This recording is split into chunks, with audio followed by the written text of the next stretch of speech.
Welcome to DCPC Live Presents Scene Support, the podcast that spotlights the people behind the scenes who keep DIY and underground music alive, from the bookers and the sound techs to the zine writers and venue operators. We're here to give credit where it's long overdue. I'm your host, Scott Patch, founder of DCPC Live, a DIY label putting out short-run vinyl of live punk, hardcore, ska, and metal shows. After decades in bands and behind the scenes, I know it works to keep the scene going, and today's guest is one of those people doing that working week in and week out. Today's guest is Joshua Danger Dobbs at Danger Room Recording Services. If you picked up one of the 50-plus records I've put out, you've probably seen his name in liner notes. Josh has been essential to DCPC Live so much that I can honestly say that the label wouldn't exist or have accomplished half as much as it did in the last 4.5 years without him. Beyond his work with DCPC Live, Josh records hardcore punk and metal bands across Florida and handles mixing and mastering for artists nationwide. He also runs Working Records with his deep knowledge of Orlando punk scene and a body of work that's both broad and influential. I'm excited to sit down with one of my favorite people in the world and hear some of his stories. I got to work on the speed of that teleprompter next time. Wow, man. That was ridiculously fast. That Even was by my that's the standards. fastest one I've heard you do yet. That's impressive. I don't know what I said with the word ripping records. I'm pretty sure I did not pronounce it correctly. That one you messed up a little bit, but I think, it doesn't even matter anyway. No. I'll fix it in the edits and the transcript, and then it'll sound how it sounds, and yada yada yada. That's for Trev, my producer's job, to fix that stuff. Just so make ripping records backwards. Put some Did I say satanic records messages. ripping? Yeah. Put some satanic messages in there. You'll be good. Hey, you know what? It's good. It's good. It's what you need. It's what you need. Yeah, man. So How's it going?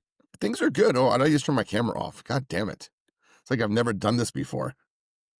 We both have faces for radio. I don't know if we need the Yeah. camera. Well, I find a lot of people tend to watch more on YouTube than they listen to on Spotify. Oh, yeah? Yeah. And I've even started uploading the straight video to Spotify too, because sometimes people I've seen podcasts now and it's like, you can listen to it in your car and not watch the video, but some people like to sit there and watch the video on their phone. I don't really know why. Yeah. I listen while driving. I almost never sit and just watch a podcast on my desk. Just kidding. We support any way you want to view this.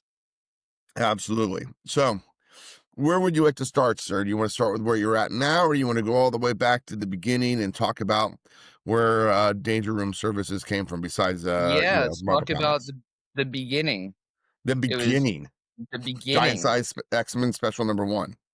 That's right. So it was shortly after I got so I remember reading all about 4-tracks when I was a kid, because reading about Nirvana and stuff like that. They're like, oh, Kurt Cobain's aunt or uncle or second cousin's grandfather had a 4-track. So you're like, oh, what is this? You start hearing about this thing, a 4-track, and then I got one for Christmas to record my band with, and I was like, this sounds like absolute dog shit. It was one of those. It was one of those Tascam 414 Porta Studios. I mean, I didn't know what the hell I was doing with it. I mean, that was the real problem. But when you hear about bands, oh, the Beatles recorded the White Album on a 4-track. But what they're not telling you is that they're in a crazy studio and they have a producer and they have a mixing board, leading into they have a bunch of channels that are leading into this 4-track. So that's the information they're always leaving out. So it took me a while before I figured that out. Yes, that is entirely unfair to claim that you're doing just a 4-track when you have all that other support equipment. Yeah, it's ridiculous. And, we talked to Don Zientara. He started out on a 4-track, but he had a mixing board and stuff going in. So, I mean, those are some of the greatest recordings ever, but also a 4-track. But meanwhile, I had no idea what I was doing for the first couple years. So if you hear the first Run Amuck's demo, it sounds like complete garbage. So really bad. It's probably not as bad as you think it is. It is really bad, but we did that trick that they do on their first Ramones album where we put the bass on one side and the guitar on the other side, and it somehow cleaned it up a little bit. Okay. But so I mean, we're talking 8 years, that's early 90s. You and I are relatively the same age. And most of the records I bought and tapes or whatever back when I was 16 and 92, they're all bands from the 80s who just recording quality was exactly what it was. Yeah. But so it took a while before we actually figured out how to use this thing, because everything was so blown out. But that was the start of my recording. What were some of your first recording sessions like? Do you remember them? Yeah, the one I can remember most, I was in a band called the Slaves to Society, and we had booked at Neptune Records in Occoquan, New York, and Virginia, I mean, across the bridge. And it was fine. It was weird, like, tracking drums and everything. We had no idea about overdubbing. We didn't layer guitars. We didn't master the record. It was like done on Mhm. reel to. I still have the reel to reels, but there was so much we didn't know because we were like 16 years old. And we went in and we're like, okay. And the guy who was recording us didn't in any way try and encourage, like, oh, you should double up guitar tracks here, or how about doing this? He just pushed the fucking buttons and let a bunch of 16-year-old morons like record their punk album. Yeah, So it was yeah. okay. Then the some of the people I went to high school with, they're in this band called Shroud of Turin, and they're like, "Oh, we went to this record store, started doing recordings, and there's a place called Beat Collectors up the street, and Okay. they're recording bands for like $10 an hour." So we're like, "Oh, we can afford that," and like we heard the quality, we're like, "This sounds pretty good." So we tried to do our first full recording at a place called Beat Collectors, and this guy had like no idea what he was doing. He'd gone to Full Sail, which Full Sail is a really big recording school Yep, I'm aware of it. in the Orlando area, and he bought like all this freaking equipment. And in between songs, he would move mics around, so every single song was had a completely different mix. And then when it came time to actually mix, he would like go disappear to go do coke and leave up. We're like 16 years old, and he just leaves a bunch of 16-year-olds to mix the thing. So you can imagine how that turned out. Yeah, no, exactly, right. It's when you have no idea what you're doing and you're recording and you're 16 and you do everything in a couple takes and you mix it in the same day and you decide it's done. You don't go home and listen to it later and come back. You're just like, so excited to put this out on tape, and you skip mastering because you don't know what mastering is because there's no internet to look it up. And the guy's like, whatever, do what you want. I'm like, okay, why pay I more mean, money? I don't know what this guy was up to, but I mean, it was a great learning opportunity because it was only $10 an hour. Yeah, So so then after that, all the bands that were in Orlando were all recording with Rob McGregor in Gainesville. okay. So I think it was in like 1998, and we went up there for the first time. And then that's when you start like kind of getting an idea, like this guy has a regimented way that he does like everything. Yep. That's why like all of his stuff sounds awesome, like Palaka, Asshole Parade. Yeah, also Pro sounds amazing. Yeah, back then it was like they were really great recordings for. He was charging like $15 an hour. Wow. So so I think I did like 3 recording sessions up there with 3 different bands, like between 98 and 99. So by then I was like felt pretty comfortable with the recording process. But I still like but then it took my friend Mike, like I had kind of given up on the 4 track, and then he figured out like, oh, if you can buy one of these like stereo splitters from Radio Shack and Yeah. stick it in. So we could do like, could do like 2 vocalists at a time. So we did this, my friend's band, the Terminators, we recorded them because they had 2 singers. And we did a stereo splitter so we could get like the kick and snare and then the cymbals at the same time. Yeah. We started to like get an idea of what we were doing with the 4 track. Okay. Yeah. Yeah, I think all that self-recording is something that I just never did. Like, we always went to people. When I was in the overprivileged, we used the guy in our practice space, and it's actually very similar to like what I experienced as a 16-year-old.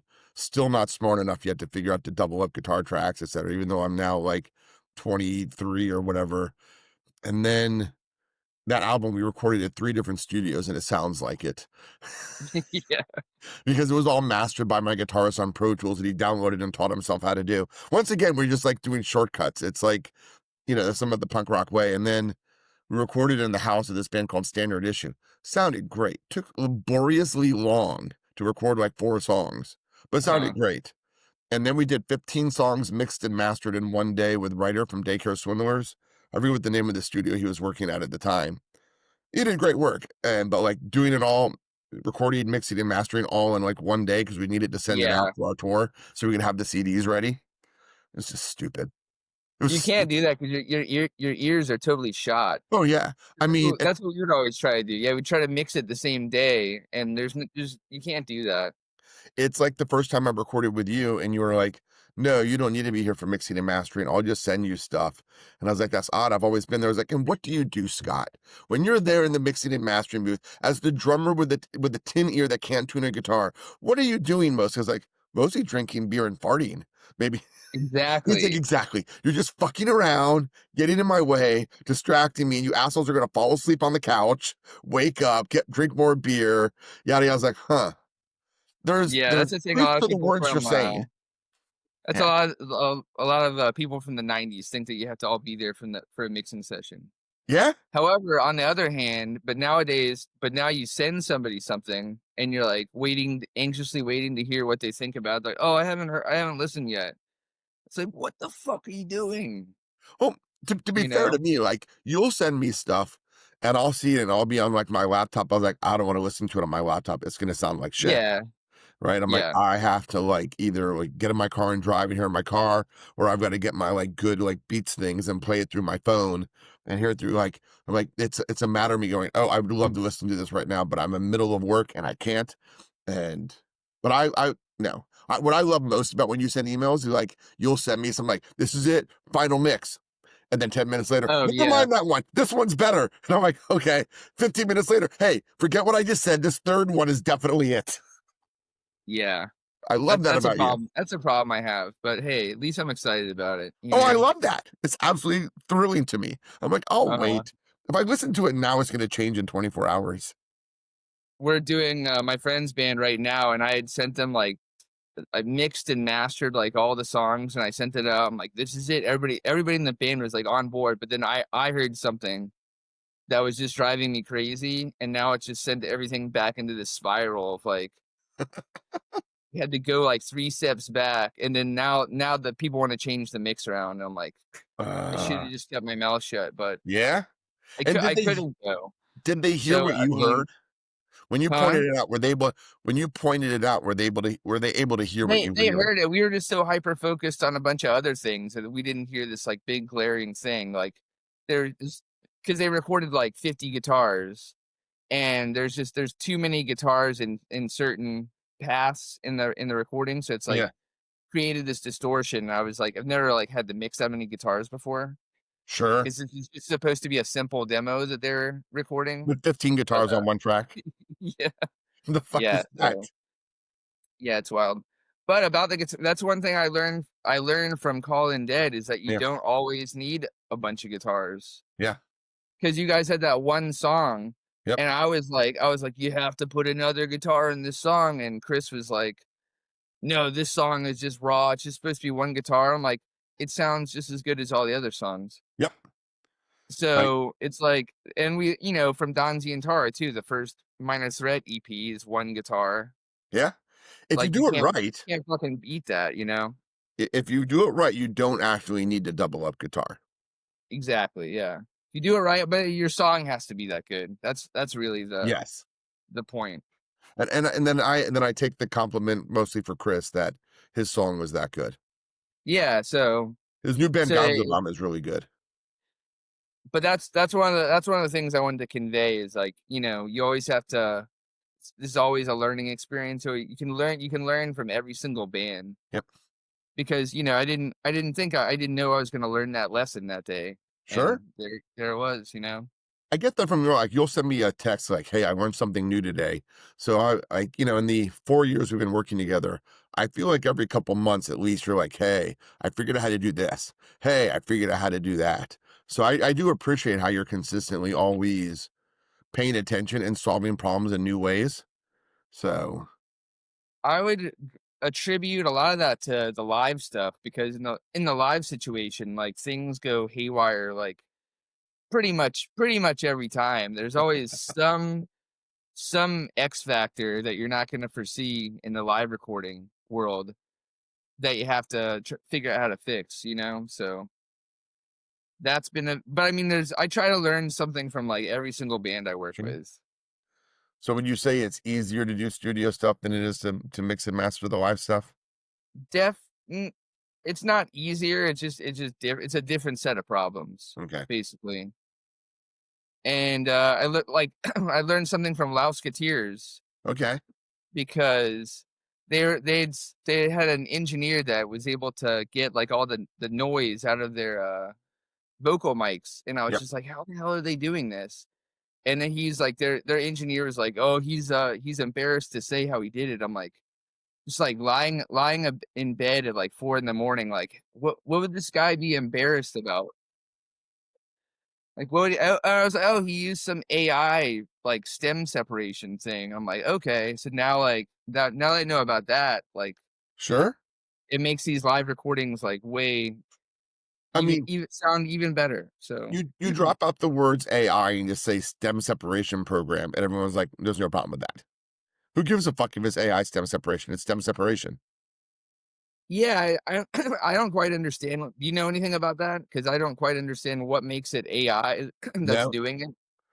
I mean, Yeah, my experience with AI is like as a teacher and as a student and having to like manage how students use it in an appropriate way for like writing papers and doing research. I have no yeah. knowledge of like related to like recording. My band recorded in Sun Yep. Studio in 2003. And, if you asked the other guys in the band, they would have said, "Oh, that was a great experience." But this dude literally spent 20 minutes on mixing the music. He just thought that we were gonna take the reels and mix it somewhere else. He Oh, had he gave you no like a rough idea. bounce. No, but he was acting like he was mixing it, but he had no idea that we wanted it mixed there because well, let me back up a little bit. Our first album, Yeah. we recorded at this place called Paradox City Studios because we wanted to record on analog. Okay. That was really important to us because all of our favorite albums were recorded on analog. So I looked up like every recording studio in Florida, and I found two that did analog that were like somewhat reasonably Yep. priced. They were like $65, 60 or $65, and we were like, let's go with the $60 one. so so when we drove down to Sarasota, and like this place was amazing. It was in a storage complex, but it was like so cool. And the dude that owned it, Rick, he was awesome. He showed us pictures of Steven Seagal had recorded there doing That- doing some rock project. Really, I So that had was no his idea like that Seagal had a rock project. neither did I, but Oh, I gotta look and they that up said he's now. like running around in the studio like. But this dude recorded the whole album for like $700. So I was like, he just gave us a deal. So I was always like, man, like I would always want to help out bands and give them fucking deals Yeah. because you know we were like 20 years old at the time. Like this album, we did not have any money at Yeah. all. So I really appreciate that. I always wanted to pay that forward to other And I bands. can't speak to anyone else, but you certainly do for me. That's part of the reason why, like I said, not only just the quality of your work, but you cut me such a solid deal where I feel like you're getting paid what you're worth, but you also throw in so much free time and like it makes it really affordable to do what I'm doing. So I appreciate that. Yeah, man. I mean, I like what you're doing, and I really want to see like a lot of people. You talk to a lot of people, like a lot of my friends growing up. They're like, "Oh, that's just a live album. Like, I want to listen to that." Like, Yep. meanwhile, the fucking like I've heard bands, I've recorded Yep. bands live, and like seriously, like 9 times out of 10, their live stuff sounds better than their recorded Yep. shit. You and I, It's just 20 years from now, it. people are going to look at this collection and go, they recreated what a live album can sound like on a decent budget. At a low, Yeah, but I mean, I could name bands that are on your label that are like I could listen to their studio stuff. I'm like, this is fucking garbage, and their and their live stuff is amazing. which is So most of the time why when a band says they want to like me to record their live album, most of the time I'll say I can't judge based on your studio stuff. I actually need to see you it, live. I really need yeah, to know if you can exactly. play live. And I don't even mean playing technically well. I mean just play with the sort of energy that I want to get. Yeah, it's the energy, and if you don't capture a band in that Yep. moment, because like, sometimes we'll capture that moment, and then there'll be a lineup change afterwards, Yeah. and then a band will be hesitant about putting something out, and it's like, "Well, we have a different lineup now, but we don't really wanna mess with that stuff anymore." It's like, it doesn't matter, like, we captured a moment, and Yeah. that was, like, supreme energy, like, while it was going, like, I feel that. doesn't matter, like, what little, like, problem you had with somebody in the band, like, you should put this out. Yeah. I feel like that's one of the hiccups we have, and the other hiccup tends to be them not thinking they played well enough. And sometimes I'm like, "Okay, yeah, I can maybe see it," but a lot of times I'm like, "I don't hear anything that's wrong with this." Mind you, I am just a drummer, but, like, we've even had one band where, like, I thought it was great, and their best song, the drummer's like, "No, I didn't play well." I was like, "Shut the fuck up. I wish I played that well. That song should be on the record." And they're like, "No, no, he hates his drumming on it. He was borrowing someone else's drums." I'm like, "Fuck, that's whatever." Yeah, I know who you're talking I about, know and you're that not. annoys me to this day. Yeah. And see, that's one of the logistical problems that, like, everybody wants to if you're recording, you wanna be on your own Yep, stuff, of course. But, like, to make the live show and the recording flow well, it's better if people share yep, drums. So that's one of the problems. it is, inherently, unless I'm just recording one band, but, like, normally I record the entire show because why record just one band? Yeah, there's no way logistically you could just record one band, that would be dumb. And what I don't get is all people be like, "Oh, we recorded that like 6 months ago. We're a better band now." I was like, "Would you?" But you would say the same thing if you recorded in a studio. Like, you're always a better band. You're always Yeah. tighter. You're always whatever. Like, yeah. Well, we recorded that a year ago. We don't sound the same anymore. I was like, so would you not put out a studio record? Like, records take time to come out. Like, it takes. Yeah, always. Like, I would just say normal from recording to production about a year for the record to come out. Mhm. Just because budgetary issues, time, pressing 3 months, it takes time. So that's one of my other things that I wanna impart is people should put stuff out as soon as they possibly can, because, like, for instance, like, the Call in Dead record, I don't even know how long were we actually working on We were that? working You think on a it, year? I feel like before the pandemic hit, right? No, no, it was Before the post-pandemic because pandemic, it was okay. after we did the live stream at the Yeah, Danger Room, yeah. I mean, it went on for a long time. and I couldn't even remember why exactly it took Um, that long. I don't know, I mean, my drum tracks were all done relatively done. It was having to Yeah. fix bass or do this, I mean, I think it took a couple sessions for vocals to get done. I think Jay kept blowing his Mhm. voice. But Yeah. yeah, it took all that time, and then we hunted for a record label and found one, and that took time. Yeah. So, yeah, but so then by the time the album came out, I don't even think Jay was the singer anymore, No, right? it came out right before we broke up. So, like, Yeah. January of 2022 is when, Eva joined the band as the singer, and then I think the album came out sometime in October. Like, it came out Yeah, after we came exactly. back from tour, and we had an album release show, and Eva was singing instead of Jay, but we still did the album release show because it's still our fucking band. Yeah. But Yeah. yeah, it was one of those things like, you know, I I'm not even sure it was sent to press before Eva joined the band. So like they literally joined a band and had to be involved in helping like promote a record that they didn't sing on, but they were really Yeah, good which is about that. They were like, we're in the band together. It's a different vocalist, but it's still us. yeah. So So that's a super unique situation, but I mean, yeah. that's one example, like, but the amount of times that's happened, like, we've put out records and then the band, or we'll finish a recording, we'll finish a mix and master, and then the band breaks up. Yep. Oh yeah. No, trust me. That one kills So me all the time. So, just put your stuff out as soon as Yep. you fucking can. I mean, even if you're waiting for a physical Yep. pressing, get some singles out there, It's you know? the inherent problem is like bands don't know how long they're gonna be around. You can think you're on solid footing, and then for Yeah, all you know, exactly. one of your band members has one foot out the door and they're looking for a job somewhere out of state. They don't want to tell you because they don't get the job, then they're not gonna go, but they're doing it. and they don't want to hurt your feelings, but they also like don't want to leave the band unless they get the job, so they don't tell. And I get all that, right? Or just something just Yeah. happens. Like it's the dynamism of a punk rock hardcore, whatever. It's like, they're bands do not tend to last for more than 3 to 5 years. Yeah, typically. Typically. Typically that's it. So it's like getting it out and getting it done. But I mean, I can go through like the bands that have broken up as soon as the record came out. It's like, oh, Yep. And so back to Sun yeah, Studios. This guy spends like 20 minutes on the mix. The dude at Paradox had spent like hours like putting these, we're a three-piece yeah. band.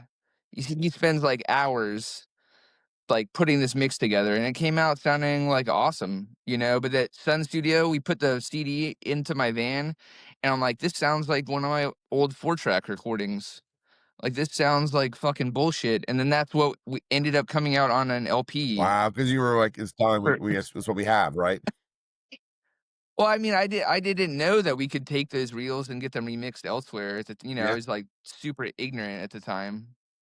And we had spent like $2,000 recording there. sure. And then you gotta spend even more money to get it remixed. Yeah, exactly. So yeah, that was one thing at the time. Like the guy was like, "Well, yeah, this is three reels of tape." A reel of tape at the time was like Yeah, $150. So we had to buy those yeah, reels. The guy at the first studio didn't make us buy because I mean she just taped over it, I'm yeah. sure. But I wish that we had that reel now, So you can remix because of everything. course, yeah, exactly. You know, uh, But so like what I'm hearing is that like you learned about recording by recording your own band and seeing what not to do and learning like what gaps you had. basically, but you're not learning about the real technical stuff that Yeah. way, and, so I was always a little envious of people that had gone to recording school, and I was even going to Valencia in 2003, but I to sign up for the recording program, it didn't even, like, dawn on me for some reason. Oh, Like, I'm just not wired for, like, go to school, I yeah. guess. I get that. I was in high school. I thought about doing the recording engineering thing at the local community college, but like I said, I can't even tune a guitar. I don't have any right to be ever mixing anyone. My ear is not good enough. So I feel Yeah. like, and I play drums. I get confused by looking at all the pedals guitarists. I was like, I don't care about this. I don't want to talk about splitters. Like I just don't want to deal with it. I get confused by that nonsense too. That's one reason a lot like, everybody has their own recording technology Yeah. now. So I'm like, just, I'm like, if you want to have me there, I love being there when the band is tracking drums. I'm kind of obsessed with drums. So I like to be there when the drummer to make sure that the energy is happening. Sure. And I'm like, if you guys have the means to do your own guitars and bass, because I really hate being around for hearing the same guitar riff like 50 times over and over. Yeah. So I'm like, if you have the means and you want to do it, like, save yourself some money, Yeah. record it at home, even do the vocals at home, because I really hate recording vocals too. It's just- So you like because recording every drums? every single singer, they're either not prepared, or they're like reading off their phone, or they're like too critical Yep. of themselves. So it's typically one of the two. It's rare that a singer is prepared. There's definitely a few singers that are totally prepared. Like whenever I record Vicious Dreams, Amanda's like, she knows all the lyrics. She'll do like 2 takes of each song, and that's all we need. See, and I've seen that too. Like I've seen like the singer holding up the thing, and you don't see guitarists and drummers and bass players holding up tablature or like sheet music, right? Like, how is it that they don't know the song? Like, they can record it on their phone and play it in their car every day and sing along to it. Yeah, Like I they think can it's just practice on like their own constantly. I think it's you want to have something to fall, even if you know the lyrics. It's you want to have something to fall back on, but it's having that crutch that's gonna hold you back I think it takes away from from your getting to the energy. full level. Yeah, it's holding you back from hitting your full like potential. Yeah, So I always try to like tell people it's just preparation. Like the guy in Sun Studio, he knew that he saw we were a 3-piece. we finished recording, and he's like, "Man, if I had known you guys were just this few tracks, I would have recorded on the 16 track heads instead of the 24 Yeah. heads." And what that means, it's like, it's the space of the tape. Okay. So it was 2-inch tape, so it would have been divided into 16 ways instead of 24. Okay. So it would have been like that fatter of a sound, which Gotcha. is like I've always wanted that, and like, so I mean, I've hated that guy ever since. Like, fuck this I mean, guy. he saw you were a three-piece. You could have just switched as soon as he saw you. Yeah, it would have taken him maybe like 20 minutes Yeah. to change this thing out. Yeah. So super annoying. But hopefully we have a documentary of that coming out sometime Oh, soon. that's rad. Yeah. So trying to get that together for next year. Okay. So when did all this lead to you like starting Danger Room? Like when did Danger Room become a thing? So, well, the danger room was where we used to practice at my mom's house. Okay. That was, yeah, it was where we would smoke a bunch of dope and practice and stuff like that. And then one day I discovered credit cards, and I was like, this is amazing. And we had Mars Music was in Orlando, and they were Yeah. closing down, and everything was like 10-20% off, something like that. So I was like, I'm gonna go up there with my credit card. There's a guitar I really want to get. I was like, I'm either gonna get this guitar and fucking learn how to be a shredder, which, P.S. that was never ever gonna happen, or I'm gonna buy a bunch of recording gear. So then I got there, the guitar was gone, so then I bought like a little mixing board and some microphones and some stands, and then that was it. So I was just started out on the 4-track, Yep. right? And then the first band where it sounded really good on the 4-track was this band Farm Toast, Okay. who were this awesome like grungy heavy band from around here. And my friend Max, he was going to the recording school of Valencia. So I would try to like pick up little things where I could from him. But like it sounded amazing, right? This little 4-track recording, I'm like, this sounds fucking awesome. I was like, so I've gotta upgrade to the next step. And I saw on eBay there's a tape machine in New York that was for sale. It's this guy. I don't know if you can really see it. Can you see it? Yeah. Yeah. Yeah. Yeah, it's a 16-inch or a 16-track Tascam 1-inch tape. So I won this tape machine for like, it was like $1,600 maybe, and I went up there, and it was in a studio in like a big high-rise building, and I found turns out the studio was like, what the hell is the band? I've told you about this before. Mm-hmm. It was John Spencer Blues Explosions, Yes. Okay. like in-house tape machine. Okay. And then the guy was like so fucking annoyed to be selling it to me for that price, because he was like, this thing was like 16 grand when it first came out. And I was like, okay. And then so then we hauled it down to Florida, and I found out right away that recording a 4-track versus a 16-track was a way different ball game. Okay. So so then the recording sounded like garbage for another X amount of time. So you're always on a learning curve. Sure. So You keep improving and moving up and like, learning how to work the new stuff. yeah. So then we had a real. So me and my friend Mike moved out, and we started this studio for real in a place right next to I-4. Okay. And we were like, all the cars on I-4 will cover up the sound of all these bands. So we recorded a shit ton of bands in there. Okay. To record Fashion, the Image Boys, Country Slashers, tons of stuff. Reason of Insanity. Okay. But all of that stuff. So when not going to school, I never learned about like phase Okay. correlation and stuff like that. So that was one of those things I always like, is there something I'm missing from not going to school? Sure. And that was it, because I listened to all those recordings and they all sound like out of phase. Okay. Can you explain what that is for me? Because I don't know. So it's like, when you're a drummer and you're hitting the snare drum like as hard as you can, Yes. and then you listen back to the tape and it sounds like there's no snare drum there. Yeah. It's because the overheads are hearing the snare drum at a different time Ah. than the closed snare mic. So it's like kind of like just killing your snare. You can hear it even on like the Bad Brains first out. I mean, it's an amazing album, but like some of that stuff you can tell is out of phase, Okay. Interesting. because the snare drum is just like not hitting Not the way it coming out the should. way it should. Okay. Yeah, yeah. And then you can really fuck it up. That if you add an under snare mic, you're gonna make it sound even worse because you're adding another element where it's out of phase. Okay. So it wasn't until I recorded the band Curtains in 2019 that, has Wes Snowden Yeah. played bass in that band, and he's like, "Everything is out of phase." I didn't quite understand what that meant, but then, him between him and Mikey Cortez, they helped me figure all this stuff out. So, cheers to those guys. Cheers to them. But, oh, yeah, that's one thing I forgot to mention, the Orlando studios that, like, inspired me. There was, Spot Studios.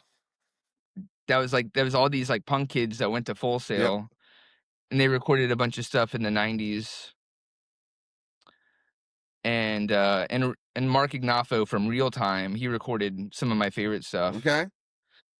So, those are some of the places that people were going in Orlando. And did you like reach out to them and ask them questions when you needed to figure shit out, or Not really, no, all the Spot guys were kinda gone from yeah. Orlando, and, Geraldo played in, Catheter and Capitalist Casualty, so I actually met him, but from going on Yep. tour, because he lived in, Colorado. But Mark I only became friends with after COVID. Okay. So it's cool catching up with these people, like, 25 years That later. you're familiar with their work and really enjoyed it. Yeah. That's Yeah, great. yes. But now and then, we had the Danger Room where which was the storage space behind my job. Yes. That's right. That's where I first experienced the danger room. It hasn't been the same ever since. So since then, I've been recording people mobile, going to people's houses, and it's still I feel like I can get anything to sound Yeah. good anywhere I go, but I mean, that place had, like, the magic. And is there a reason you stopped using that place? Is because it's easier to be mobile, or you're not allowed to use that space anymore? No, we can't use it. My job was paying, like, $500 a month to use that space, and then, like, a real place came in Ah, and is giving, like, the plaza big bucks. okay. So it's a boxing gym. Gotcha. So I kinda wanted to take boxing lessons so I can beat the shit out of the owner Well, hopefully for they fixed the taking. toilet at least. Oh, yeah, That yeah, was awful. That yeah. was awful. Um, There's all sorts of awful things in there. but so can I take any credit for the idea that you understood that you could take your studio and travel? Because I remember the first time I asked you to bring your studio to Uncle Lou's to the Lou stream for DCPC Live second record. Was that like the first time you took your studio and traveled to a place to record? Yeah, in that way, yeah, to record somebody else for sure, Yeah. yeah. I've done it to record my own stuff before, So and, yeah, just I guess I'd thought about doing it before, but I'd never actually done it, so it was, like, the fact that you got that out of the way, yeah. 'Cause you and it just proved to me, like, "Oh, this really isn't that Yep. hard," you And I know? think that was a great first one because since it was still COVID, and Yeah, it was a lot it was a live stream, we limited how many people were there, so you didn't have uh-huh. to worry about, like, drunk mosh pitters and stuff like that. I felt bad because there's people, like, walking up and down the street, like, in costumes because it was around Halloween, and Yes. they, like, wanted to come in, and we had to, like, turn them away at the door. Yeah. It's like, it's not often at a punk show you're, like, turning people away, Yeah. but It was that felt a little it felt a silly. little silly, but we were still at that moment of, like, the in-between phase of what was gonna happen. Yeah. I mean, the next 2 records we did together were still live streams. I don't Yeah. think it was until the Some Kind of Nightmare record that we actually recorded in a normal world with a normal show. Oh, yeah, yeah, that was a great show. And was that the first time you did a full actual live recording, like, with a band playing live with actual people there? Probably, yeah, but, I mean, that went Yeah. awesome. Was there a dramatic difference doing that versus the other stuff? Uh, Doing that versus just, like, the other live Yeah. streams? Not really. I mean, you just have to keep an eye on the mics more Yeah. because people bouncing around and stuff like that, but, Yeah. I mean, it was cool. Okay. One Uh-oh. So do you normally take your stuff down to, like, their practice spaces to record? Wherever they practice at is where they record at? Yeah, or like, we're doing a stiletto when we went to like they practice in a tiny bedroom Okay. and this sounds like fucking huge and slamming. Okay. So so I kind of tell people now like this whole recording studio thing is a myth. I'm like maybe I sound stupid to people, but I don't care. Yeah. It's like if you know what you're doing, like there's standing waves in every single room, even in like the recording studios that you Yeah. love. So if you know how to find the Yeah. frequencies and get rid of them, like, you can make anything sound I good. mean, that's gotta be some level of difficulty, right? Like, I do enough shows that I know that, like, my sound guy, like, we're doing a show today at a new location, and he's like, I was sending him pictures of it last night, so we got an idea of the shape of the room and what the walls were made of. Like, there's a learning curve about, like, how to do sound in a Mhm. place, and, like, how do you Yeah. handle that? Like, 'cause it's gotta be like, you walk in and go, "Hmm." How long does it take you to figure it out?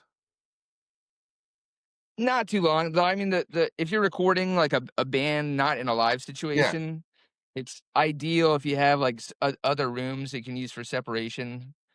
So, just throw an amp in another room. okay. My main thing is I try to get the bands to record like they're a band. Yes. Like, a lot of people don't expect that. They think, "Oh, you have to get the drums first, and we're gonna do scratch tracks, right?" And I think that was the thing even with Chris, like, the first guitars were just supposed to be, like, scratch Yep. tracks, but then we ended up saving some of those songs that he thought weren't even usable. Because 'cause I'm like, "We can just get the quote unquote scratch tracks to Yeah. sound album worthy," and they do, you know? I always been of the mind that, yes, we're recording the drum tracks, but bass and guitar should be playing as if they're recording permanently too. Yeah, Because if they're good enough, they just fucking exactly. keep it, and they'll probably be better than when you doing them later because 'cause we're actually, like, playing together, so it'll have that extra energy, and if you have to go back and do another guitar track or bass track instead because you fucked up, so be it, but Yeah. if you don't fuck up, it's gotta be great. Yeah, exactly. Yeah. Yeah, everybody should record as a fucking band. Oh, 100%. I hate the overdubbing. Yeah. I mean, it's a little harder with the vocalists sometimes, I think, because they can lose their voice with so many takes. Yeah. Like, I did have one band, like, back in the when I was recording on Hazel Street, the vocalist insisted that he be recording live, so he's in this other room screaming his head off, and the band plays, like, a perfect take, and he comes in and he's like, "Oh, I kinda messed that up a little bit. Can we do that one again?" I'm like, "Absolutely fucking not. Ah! You're not doing it again." It's like, "You can overdub your vocals, the band is not doing it again because you messed up, like, one Yep. word." So Did they accept that? yeah, of course, yeah. You say, "Of course," but bands are persnickety.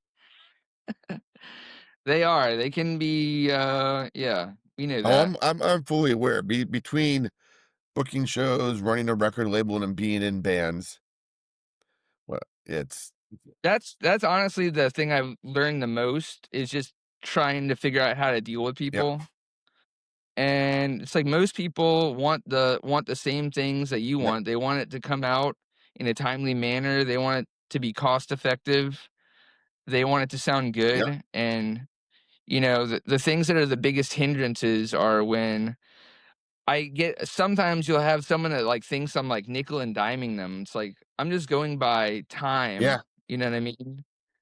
Time is time. I'm not here to rip you Yep. off, especially I'm, like, way cheaper than, like, anybody else, Yes. so I mean, you have an nobody's hourly trying to rate. Your hours are pull one over hours. on Like, you're you. not you're not hiding the amount. Like, you charge this is how much you pay per hour. If it takes you 5 hours to record your guitar tracks so you keep fucking up, then you owe me 5 hours of work. Yeah. That's why I tell people that they should just, if they can, just record this. Everybody seems to have some sort of, like, audio interface, Interesting. Yeah, I so do not have so I anything from try that to, like nature. I try to more collaborate with people, and then that's where I get into just, like, being able to just mix for other Yeah. people. So, that's awesome, and it also brings another set of problems because it's like, how did this person this person that did not know how to track this, or they had like a shitty Sure, microphone. sure. I mean, I know you've done some stuff for me where like I've used someone and it's their first time recording someone live before. And there's always a learning curve, as you said, you're learning stuff. So you're like, oh, what happened here? I was like, oh, I don't know what happened. You have to talk to them. Yeah. And yeah, and usually the people are like, "Oh yeah, I can let me send you this." I didn't send you this, and they're great about getting back to me. I mean, communication is the thing that's just being able to communicate. So do you enjoy recording more or mixing and mastering more? I would say I like being there when the drums are tracking and like trying to encourage the band, like just to get that energy factor. I even had there's a band right now. Me and my friend Nikki are starting to record it. We're gonna start recording at his space, and the first band we're recording is Hutch, Okay. and it's Ziggy and Ben from Sad Halen, Okay. and that was one of the most like positive recording sessions I ever had. Was recording this single for them, Okay. Rad. and I was talking to them. I'm like, I'm gonna be recording with Nikki here, and like, but he's. We have to pay. You guys have to pay him for his space, and I was like, so if you want to just track it with him, and I can just mix and master it, and he's like, "That's cool, but, I want you to be there as, like, our good luck charm or whatever." I'm like, "Well, it means a lot that you're saying that. I really appreciate that." So, Fuck yeah. I like to be there and help steer the energy, Yeah. but, I mean, I hate being around if somebody wants to, like, nail some guitar solo for, like, 3 hours. Like, you're not getting anything from me Yes. if I'm there for that, so Nope, I get that, I get that. That reminded me, like, my buddy writer that recorded us up there, he gave a band once a flat rate, and he's like, "Yeah, they raped me. They must have spent, like, an yeah. entire day recording a guitar solo."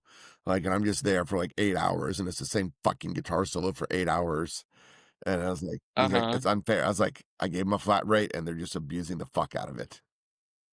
Yeah, that's why people try to act like you're an idiot for recording hourly. You're not. If you give a flat rate and a band does that, you're Yeah, he's screwed. like, "I said a flat rate." I'm like, "Yeah, yeah, it's."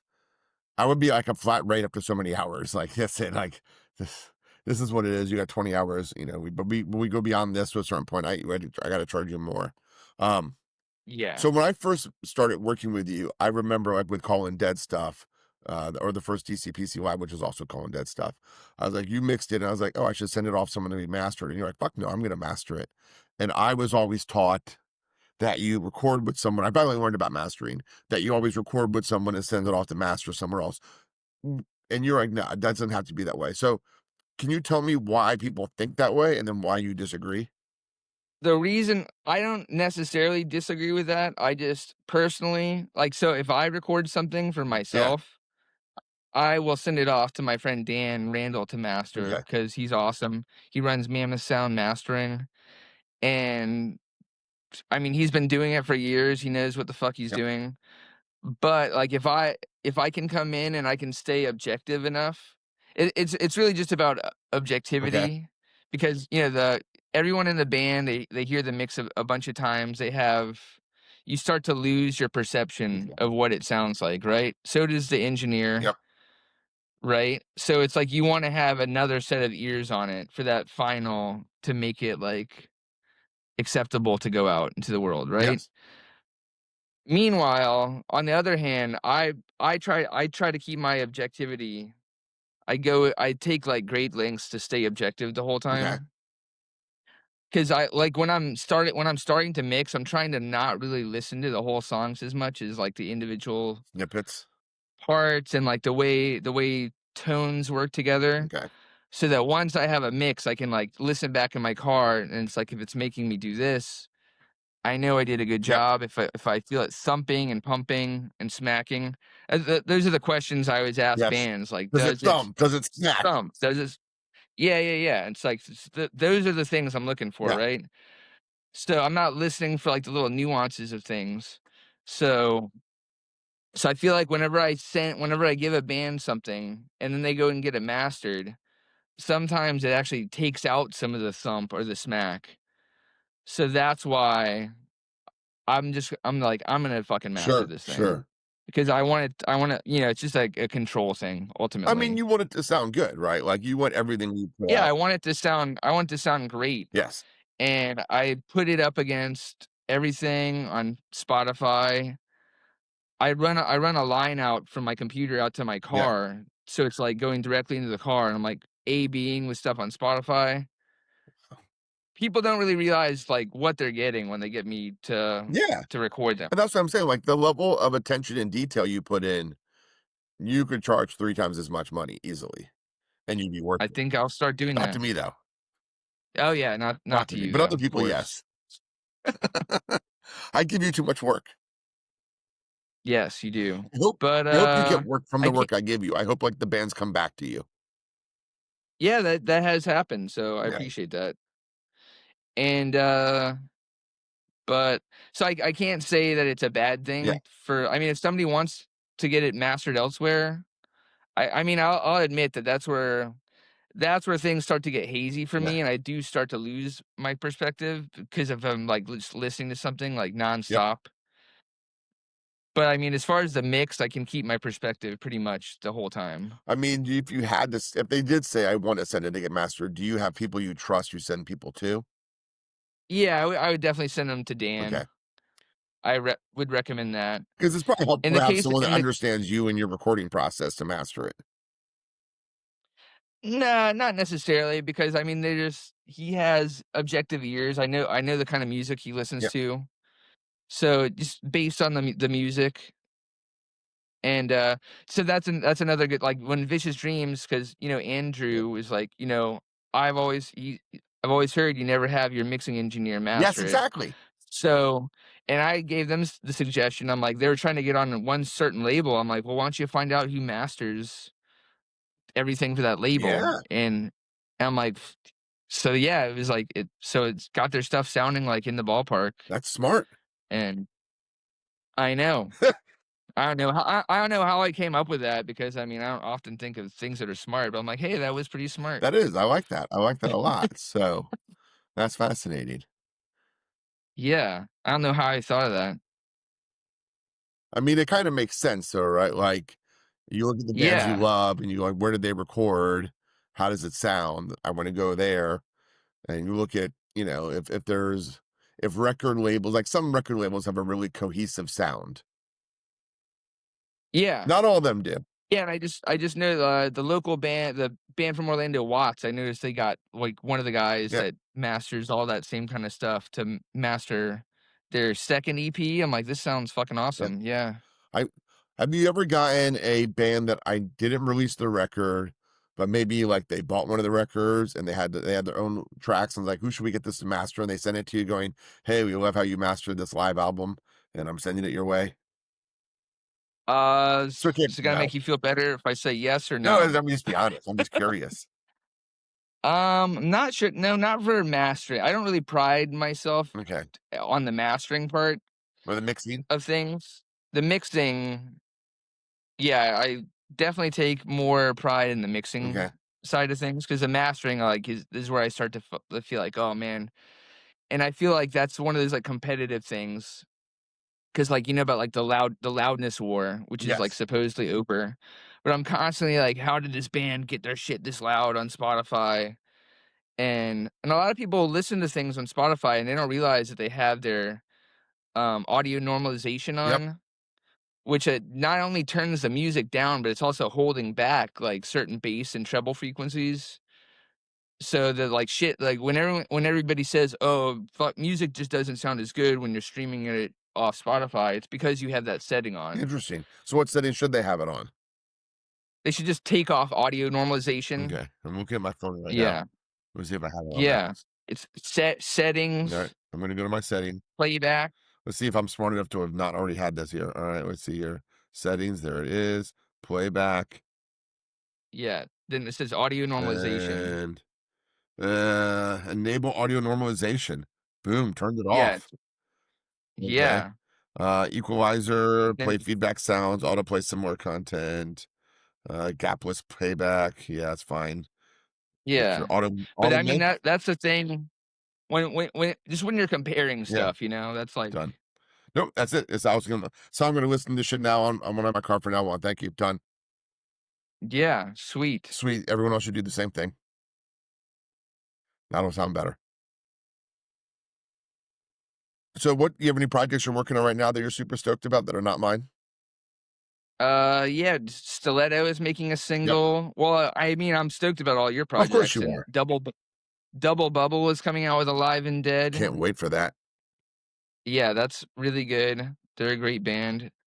They should probably release some of their singles leading up to the record. They probably should. Uh, We should probably coordinate that together with them if they want to. I'm happy to coordinate. yeah, they have a show coming up in November. It'd be a great time to release a song Yeah. leading up to For it. our upcoming Live and Dead record, that'd be Because smart. if you release your songs, then people know your songs when they see you Yeah. live, you And know, it's okay and to you do can some sing singles. along and you can clap along. That's one of those things I always try and coordinate with bands. I'm like, let's release some singles, heading up to it.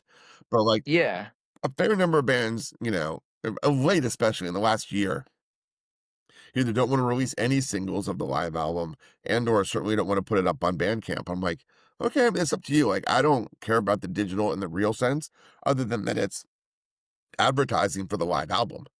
And it's just advertising for you. And the more popular you are, the more the record sells. But like bands it just are gives, pretty, and it just gives you a reason to post, you yeah. know. So you're not just if you're posting stuff, you're not posting just random bullshit. You know what I The mean? most common thing I get Like, is like, oh, I don't want to post the same songs we already have a studio version of. I was like, yes, but the live version is different.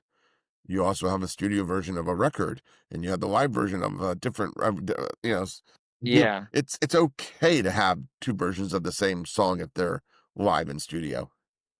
Like that's okay. yeah, for Yeah, sure. I don't get it. It's fine. It's fine. It's fine.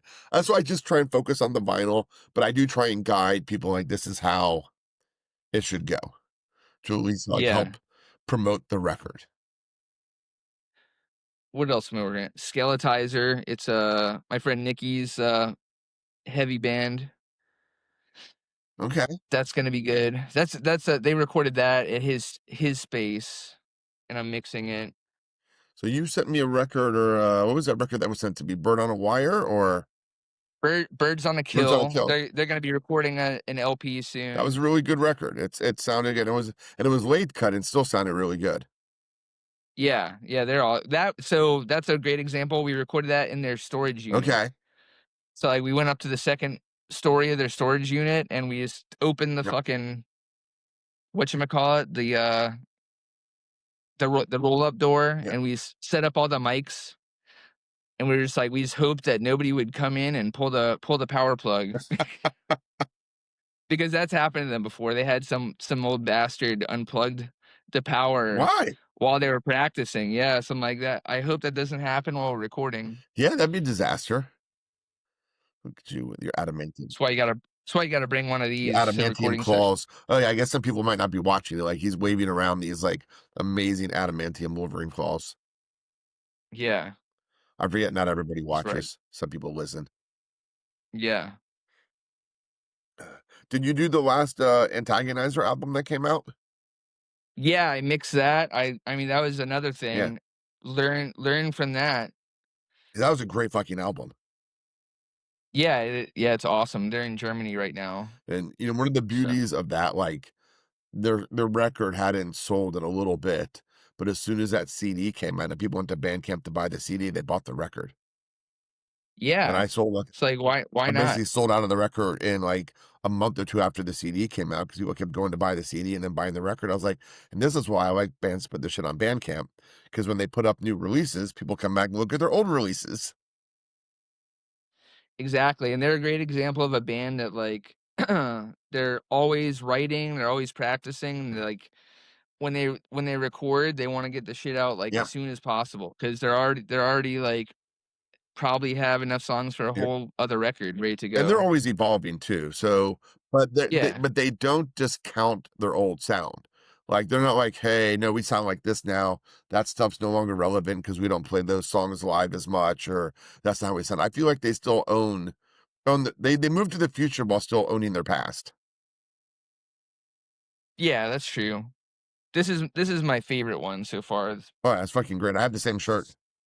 Surprise motherfuckers, because I feel like it has like all of their sounds Yep. on one short little record. I'm like, and it was a surprise. They sent me the tracks Yeah. for it, and it was a surprise. I was like, whoa, what the fuck? Yeah. But no, their new sound is great, and I can't wait to hear. They sent me a little rough thing that they Okay. recorded of their new songs, and they're fucking amazing. They're I saw them with their new drummer at Fest last year, and the show they put on was it was jaw-droppingly great.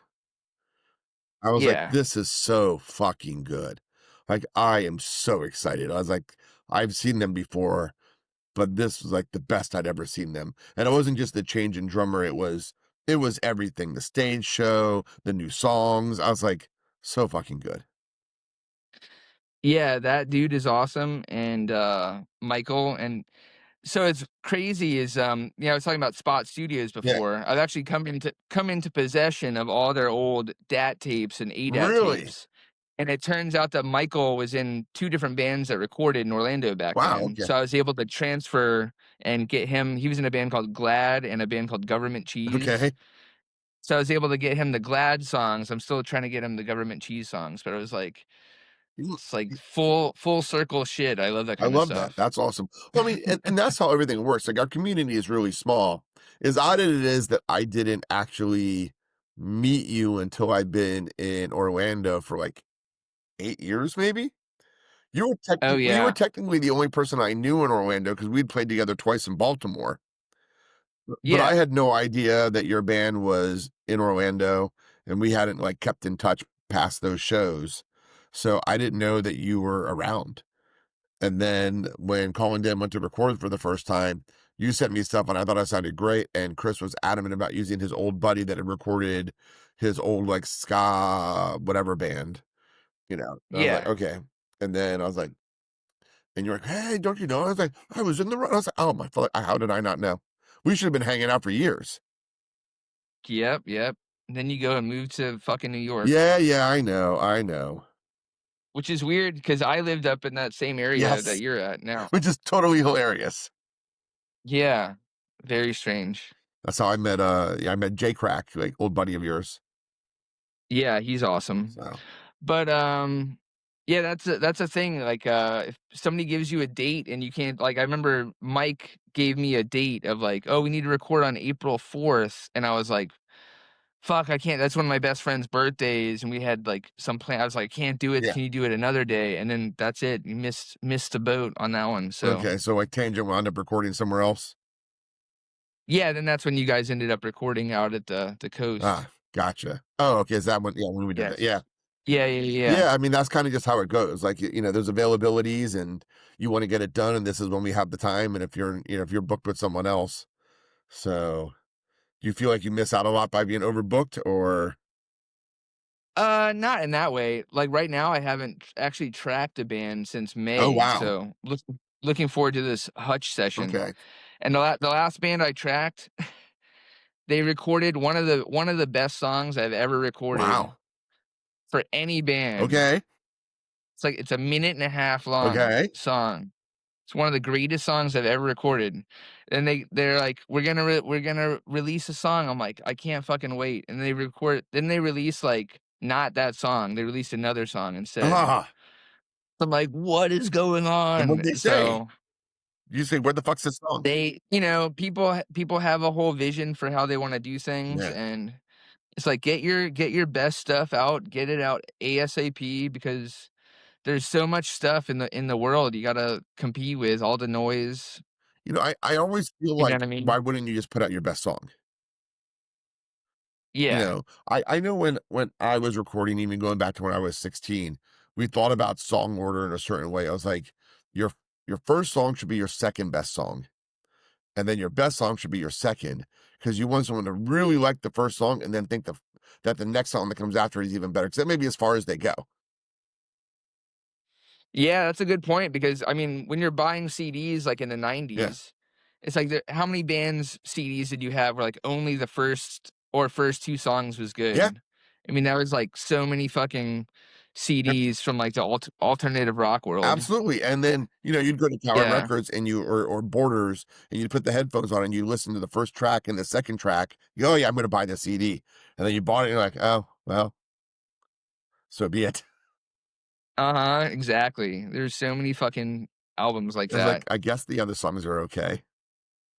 And these corporations were making like millions of dollars back Oh, then yeah. from just pumping out these like 1 or 2 good songs per Yep, album. it's all that matters, 1 or 2 good songs.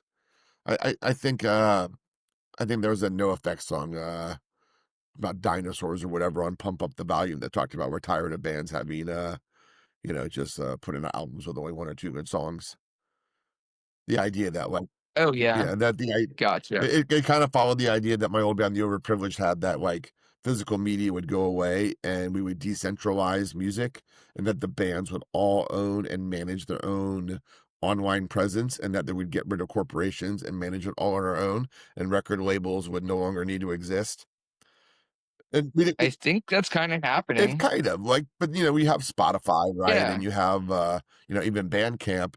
But like, we're talking, it was like 2001, and we would post all of our songs for free download, on our website. And then we would actually have like Mhm. a site where we'd offer like all the bands that we liked as well for free download, because we kind of just, we are big open source people that just believe that information wanted to be free.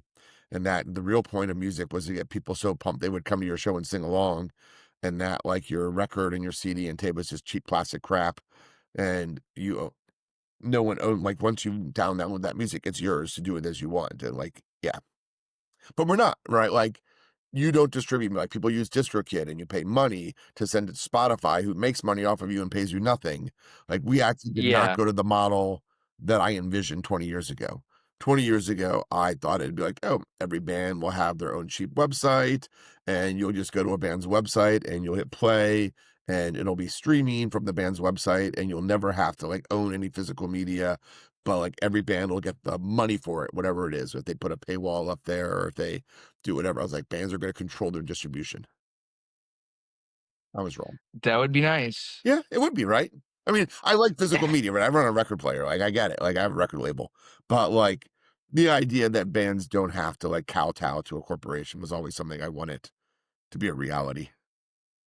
It's great. I wish there was a solution to this whole Spotify thing. Yeah, it's a real bitch, like, I give out a playlist every week that I make, and I'm like, part of me is like, I really wanna continue to encourage Spotify as a thing? But I also don't really like Bandcamp. So, I don't like how they manage payouts. I don't like how much it Yeah. costs to have a pro, account. Um, yeah, I just don't like any of that stuff. Yeah, Bandcamp is annoying because I run the Orlando Punk Archive, and if we ever get a donation on there, they're like, "Oh, but you sold this record 6 months ago, so you were gonna Yep. take, like, every single dime from your donation that you just got." So it's like, When I put "Seriously?" records up and the band, like, puts up their digital too, I have the digital go to them for payout, and I only get the physical record because 'cause I'm the guy that's mailing out the record, so I get that. And then Yeah. eventually I'll have a band go, "Hey, we sold an album, like, digital album for, like, $7, and we got no money for it. It said that it's something to do with you selling physical records." I'm like, "Yeah, so, like, when we sell the physical record, they don't take the money out right away, and then they take it out from the digital sales." Yeah. Oh, shit. I didn't realize that you had to deal with that with other people. Yeah, yeah, so then I have to, like, Oh, explain, shit. like, it's basically they're taking the cost of it, so I guess technically I could pay you because you should have gotten paid for your digital, and that money should have been taken out of my physical purchase. Yeah, I guess, I would just give the bands I would just say, "Hey, make your own Bandcamp for it," right? Because there's no limit for how many albums Yeah, you can put up the same album multiple times on yeah, Bandcamp, yeah, so I mean, you could, and, most of it is that bands just don't wanna be bothered to mail physical stuff. It's a pain yeah. in the ass. Yeah, I'm lazy too, I hate going to the post Oh, yeah, office. yeah, I mean, I have a laser printer now that, like, so I can do it, it's just I just drop off, but, like, I like every other month I sit there and go, "Okay, well, here's all my orders. Let me spend a couple hours packing." And I hate it. I don't like packing records. It's a Yeah. nightmare. Yeah. My brother. What can you? All right, buddy. Anything else you want to share, my man? I thought I had something. I can't think of anything. All right. Well, we'll wrap this up. We're a little over an hour, I think, even with even without our glitches in the thing. Yeah. So thank you everyone for listening. This has been Scene Support with DCPC Live, Joshua Dobbs. This comes out about every other week. I say about because sometimes I'm a little bit slow because life gets hard. This should be out in like less than a month or two. So if you're listening, thank you very much. Tune in for more. And Josh, always a pleasure, dude. Love you, buddy. Thanks, man. Love you All too. right, later.